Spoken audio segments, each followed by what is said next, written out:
तो आज भी देख रहा है ना कि जालिम क्या कर रहे हैं। होता वही राज ठाकरे साहब, अजान के ऊपर पाबंदी, उसकी बीवी को उसके कुत्ते ने ऐसा काटा है कि वो सर्जरी नहीं ले भी, वो शक्ल में आईने में शक्ल नहीं देख सकती। हनुमान चालीसा पढ़िए, आप दिल से पढ़िए, ईश्वर को याद कीजिए, बहुत अच्छी बात। लेकिन हनुमान चालीसा को मस्जिद के सामने अगर कोई मुसलमान जाकर किसी मंदिर के सामने का अल्लाह अकबर बताइए, उसको तो वैसे भी टिक्का बोटी करके खा जाएंगे। लेकिन हमारे मुसलमान अल्हम्दुलिल्लाह कितनी मस्जिद के सामने में एकदम हनुमान चालीसा पढ़ा गया, गायत्री मंत्र पढ़ा गया, ये पढ़े गए वो पढ़े गए, लेकिन कोई भी आज तक कोई भी मुसलमान, ईद में देखिए करोड़ों की तादाद में मुसलमानों ने नमाजें पढ़ी, झुंड भीड़, लेकिन कहीं पर देखिए, कहीं पर कोई संबर, कोई पर दंगा फसाद। चाहते तो दुनिया का सबसे बड़ा त्योहार मुसलमानों के लिए ईद है, जैसे रामनवमी में हिंदू भाइयों के लिए जुलूस निकाल करके मस्जिद के करीब जा करके भगवा झंडा लहरा दिए। बड़े ताज्जुब की बात, बड़े अफसोस की बात मेरे भाइयों, मेरे मुसलमानों। लेकिन यह है कि अल्लाह की मदद है, हमें अल्लाह की मदद मंगवानी पड़ेगी। वो कैसे? वो ऐसे कि अजान दी जाती नमाज के लिए, अजान हम सुनते हैं, इस कान से सुनते हैं, इस कान से निकाल देते हैं। नौजवानों, आपकी जवानी बर्बाद अगर आप नमाज न पढ़ते हो। मैंने पहले भी ये बात कही थी, आज भी कहता हूं कि आपको पता होना चाहिए कि नमाज में कितने वाजिबात, कितने फराइज। आपको ये पता होना चाहिए कि वजू में कितने फराइज। हमारे नौजवानों से पूछ लीजिए, ये सलमान खान की कौन सी फिल्म रिलीज हुई है अभी, अजय देवगन की कौन सी फिल्म रिलीज हुई है, कौन कौन से कपूर की शादी हो गई है, अभी सब बता देंगे। इनसे पूछे कि वजू में कितना फर्ज है, कोई कहेगा मौलाना 3 फर्ज है। वजू में कितना फर्ज है, कोई कहेगा कि मौलाना 10 है। गुस्ल में कितना फर्ज है, कोई कहेगा कि मौलाना 5 है। नमाज में क्या क्या जरूरी है, कोई कहेगा कि मौलाना सिर्फ फातिहा जरूरी है, अजान देना जरूरी है, रुकू सजदा जरूरी नहीं। And you have to know the all Islamic things has been written in the small books। आपके पास छोटी छोटी किताबों के अंदर सारी चीजें मौजूद। हम जानते नहीं, नमाज पढ़ना नहीं जानते, वजू करना नहीं जानते, गुस्ल करना नहीं जानते। अब बताइए तो फिर कैसे अल्लाह की मदद आएगी इन बुलडोजर बाबा के खिलाफ? तो हमें तो सच्चा मुसलमान बनना पड़ेगा ना। अल्लाह अपने हिसाब से करे, लेकिन हमारी जिम्मेदारी बनती है। अल्लाह के नबी अलैहिस्सलाम बद्र के मैदान में एक तरफ तलवार लेकर थे सहाबी, लेकिन एक तरफ अल्लाह के नबी सजदे में थे कि अल्लाह इनकी मदद कर दे। मदद नहीं की तो मिट जाएंगे। ये दोनों चीजें होनी चाहिए।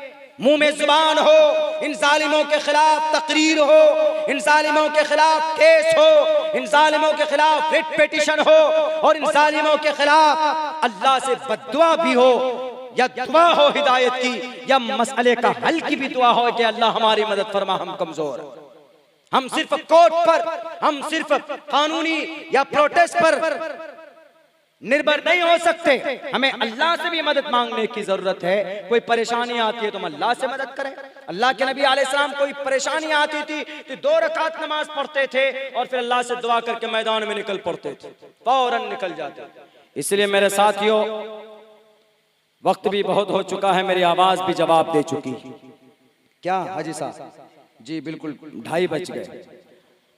कल के लिए भी आवाज बचा कर रखनी है। अरे भाई, आधा घंटा आप अगर माइक सही रखते तो मैं 3 बजे तक इंशाल्लाह लेके चलता। लेकिन हमारी माइक सही है भाई साहब की, सारी चीजें ठीक, शायद सेटिंग में कुछ गड़बड़ी कभी हो जाता है कि सेटिंग सही नहीं हो पाती तो आवाज को खींचता। मेरी आवाज कभी भी नहीं लगती थी, लेकिन आज आपकी आवाज माइक में मेरी आवाज लगने लगी, बैठने लगी, दबने लगी।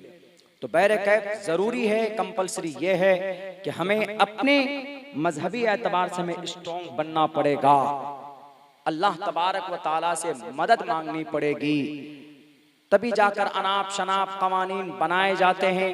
अल्लाह के नबी अलैहिस्सलातु वस्सलाम ने अजान का हजरत बिलाल हबशी रजी अल्लाह ताला अन्हु को जिम्मेदारी दी कि अजान पढ़ो। मस्जिद नबवी के मुअज्जिन बने बिलाल हबशी। गुलाम थे, खूबसूरत आवाज थी, लेकिन ये अजान आदमी की हिदायत का जरिया भी बना है। अजान किसी पर जुल्म करने के लिए नहीं है, अजान किसी को जिहाद के लिए नहीं बुलाता है, अजान किसी लड़ाई करने के लिए नहीं दी जाती है, बल्कि अजान सिर्फ अजान दी जाती है नमाज के लिए। एक मौके पर हजरत अबू महजूरा रज़ी अल्लाह ताला अन्हु फरमाते हैं, अबू महजूरा जो कि नौजवान थे, बहुत बड़े बॉडी फिल्टर भी थे और बहुत ज्यादा आप ये कहिए कि आजकल का मॉडर्न नौजवान, हाथ में बड़े मोबाइल, सर में 3-4 तरह के बाल, इधर पीछे छोटे छोटे, इधर आगे इतने बड़े बड़े रख जाते हैं जैसे वो तोता कबूतर वो लगा घोंसला बनाया हो। पहले जमाने में खजूर के पेड़ में, ऐसे आजकल हमारे नौजवानों के बाल सर पे होने लगे। अल्लाह के नबी अलैहिस्सलाम 3 तरह के बाल लगते थे, वफरा, लिम्मा, जुम्मा। टकला भी होते थे आप अलैहिस्सलाम, यानी टकले का मतलब आप अलैहिस्सलाम बाल को मुंडवाते भी थे, बाल सफा भी करते थे। आदमी बाल को सफा करना चाहिए, सर के बाल को, गर्मी निकलती है। वफरा, लिम्मा, जुम्मा, यहाँ तक भी बाल थी, यहाँ तक भी अल्लाह के नबी के बाल थे और पीछे तक भी बाल थे। एक तरह के बाल होने चाहिए, ये नहीं इधर छोटे छोटे, इतने छोटे छोटे। मौलाना गर्दन पर हवा लगेगी और ऊपर गर्दन पर हवा की क्या जरूरत, हवा लगनी चाहिए तो खोपड़ी पर, यहाँ जहाँ पर वो गूद रहता है, वो जो 300-350 ग्राम का वो जो गूदा रहता है मगज, वहां पर हवा लगनी चाहिए। ये तरीका नबी का नहीं है। हमारे नौजवानों, आपको सुधरना होगा, आपको रास्ते पर आना होगा। आपकी जवानी के तरह नौजवान, शौखी जवान कौन, हजरत अबू महजूरा रज़ी अल्लाह ताला अन्हु, आप अलैहिस्सलाम मक्कतुल मुकर्रमा को फतह करने के लिए चले। फतह करने के बाद कुछ नौजवान जो ज्यादा शरारती थे, आपने उनके हाथ में हथकड़ी लगा दी और ये कहा कि आज के बाद तुम लोग शरारत नहीं करोगे। आप अलैहिस्सलाम ने मक्का से कुछ दूर जाकर उनको छोड़ा। आप अलैहिस्सलाम हुनैन में जा रहे थे जंग करने के लिए। वहां के कुफ्फार ने, वहां के मुशरिकीन ने आप अलैहिस्सलाम के खिलाफ बगावत की थी। तो उनमें से एक साहिब जिनका नाम अबू महजूरा, बाद में ईमान लाए, उस वक्त तक वो ईमान नहीं लाए थे। उनके हाथ से हथकड़ी खोल दी। जब अजान का वक्त हुआ हुनैन जाते हुए, तो आप अलैहिस्सलातु वस्सलाम ने एक साहबी को कहा कि तुम अजान दो। उन्होंने आवाज दी, अजान दी, अल्लाहु अकबर, अल्लाहु अकबर, अल्लाहु अकबर, अल्लाहु अकबर, अशहदु अल्ला इलाहा इल्लल्लाह, अशहदु अल्ला इलाहा इल्लल्लाह, अशहदु अन्ना मुहम्मदर रसूलुल्लाह, अशहदु अन्ना मुहम्मदर रसूलुल्लाह, हय्या अलस सलाह, हय्या अलस सलाह, हय्या अलल फलाह, हय्या अलल फलाह, अल्लाहु अकबर, अल्लाहु अकबर, ला इलाहा इल्लल्लाह। ये अजान की आवाज अबू महजूरा ने सुनी। वो साहबी के साथ हो गए थे, वैसे मजाक करने के लिए आप अलैहिस्सलाम के मुअज्जिन ने जब अजान दी, तो अबू महजूरा, उनके जो पूरे ग्रुप था काफिरों का, वो भी उनको चिढ़ाने के लिए, मजाक करने के लिए, इस्तिज़ा के तौर पर, ये देखो अजान दे रहे हैं कैसे, अल्लाह बनाकर, अल्लाहु अकबर, अल्लाहु अकबर। जब कोई आदमी अच्छा करता है, किसी को चिढ़ाना होता है तो उसका नकल करता है, उसकी मिमिक्री करता। तो ये अबू महजूरा मिमिक्री करने लगे बिलाल हबशी का। तो अल्लाह के नबी को जब खबर पहुंची, तो अल्लाह के नबी ने कहा कि सबको बुला करके लाओ। जब सब बुलाए गए, सबके डर से रोंगटे खड़े हो गए। कहा कि तुम में कौन जिसकी आवाज सबसे बुलंद? उन्होंने कहा कि ये अबू महजूरा की यही गुरु घंटाल है, सबका हमारा लीडर यही। कहा कि सब तुम लोग जाओ। अबू महजूरा को रोक लिया जाता है। आप अलैहिस्सलाम ने कहा क्या बोल रहे थे तुम? उन्होंने कहा कि वो अजान की मिमिक्री कर रहे थे। तो कहा बोलो, फिर से बोलो। कहा नहीं बोलना था। कहा बोलो। अल्लाह के नबी अलैहिस्सलाम ने बोलना बताया कि बोलो अल्लाहु अकबर, अल्लाहु अकबर। तब वो बोलता था, रिपीट करता था। पूरी अजान दी। पूरी अजान देने के बाद आप अलैहिस्सलाम ने उसके सर पर, ऐसे माथे पर ऐसे रखकर, अपने हथेली को ऐसे सीने पे लेकर शर्मगाह तक, कमर तक लेकर गए और उनके लिए दुआ दी, बारकल्लाहु फीका, बारकल्लाहु अलैका, अल्लाह तुम्हारे अंदर बरकत दे और तुम्हारे ऊपर रहमत और बरकत हो। ये दुआ दी तो फौरन उनकी दिल की कैफियत बदल गई। एक तो अजान की आवाज जैसे ही उनको तकलीफ थी इस बात से कि अल्लाह को तो मानते थे लेकिन अल्लाह के नबी का एतराफ नहीं करते थे, लेकिन जब अशहदु अन्ना मुहम्मद रसूलुल्लाह बोले तो उनको बड़ी दिक्कत हुई। लेकिन जब अल्लाह के नबी ने दुआ दी तो दिल खुलना शुरू हो गया। आप अलैहिस्सलातु वस्सलाम के करीब गए और कहा कि अल्लाह के नबी, मैं तो आपसे नफरत करता था, आपको रसूल नहीं देखना चाहता था, आप हमारे में से एक रसूल कैसे बन सकते, आप मुखिया कैसे बन सकते, आप एमएलए कैसे बन सकते, क्यों आप छोटे घराने के हैं, यानी आप तो एक अनपढ़ है, उम्मी है, आप मालदार भी नहीं है, हम ज्यादा ताकतवर, हम पैसे वाले थे, हमको होना चाहिए। लेकिन देखिए आपने क्या कर दिया, मैं आपका दीवाना हूँ। ये अजान जब से आपने मुझे समझाया सिखाया है, अल्लाह के नबी बेचैनी सी हो रही है। उन्होंने कहा कि ये बेचैनी कैसे दूर होगी, अल्लाह के नबी से दरखास्त की। अल्लाह के नबी ने कहा कि ये बेचैनी दूर होगी, जाओ तुम मक्कतुल मुकर्रमा के काबतुल्लाह की अजान, वहां पर अजान दो। मुअज्जिन बन गए, अजान जरिया बना हिदायत का।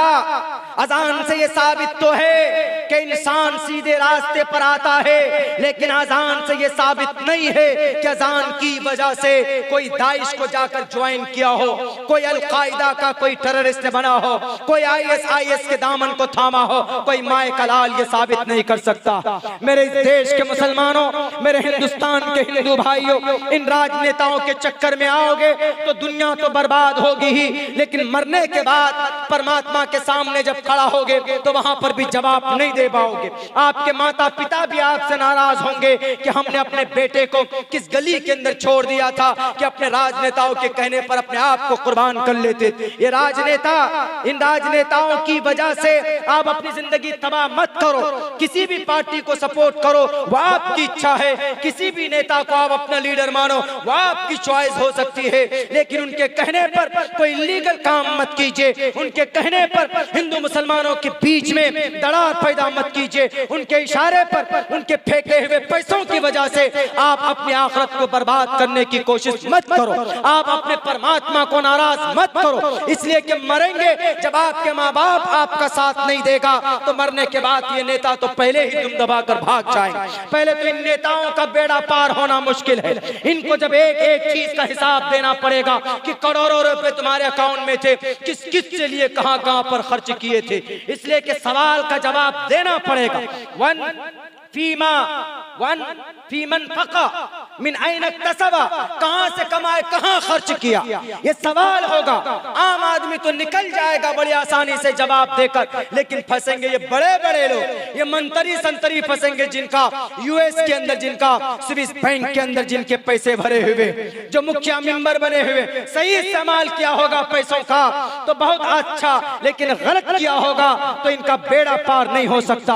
अल्लाह से दुआ करते हैं कि अल्लाह तबारक व तआला हम तमाम मुसलमान भाइयों को दिलजमी के साथ मेहनत करने और अल्लाह तबारक व तआला की शरीयत को जानने की और उस पर अमल करने की पूरी ताकत और जुर्रत दे। मेरे भाइयों बहुत बहुत शुक्रिया। आपके माइक की वजह से परेशान हूँ, मैं माजरत खा हूँ, आधा घंटा तो नहीं बोल सकता, इसलिए कि भाई माइक की आपकी बड़ी गड़बड़ी।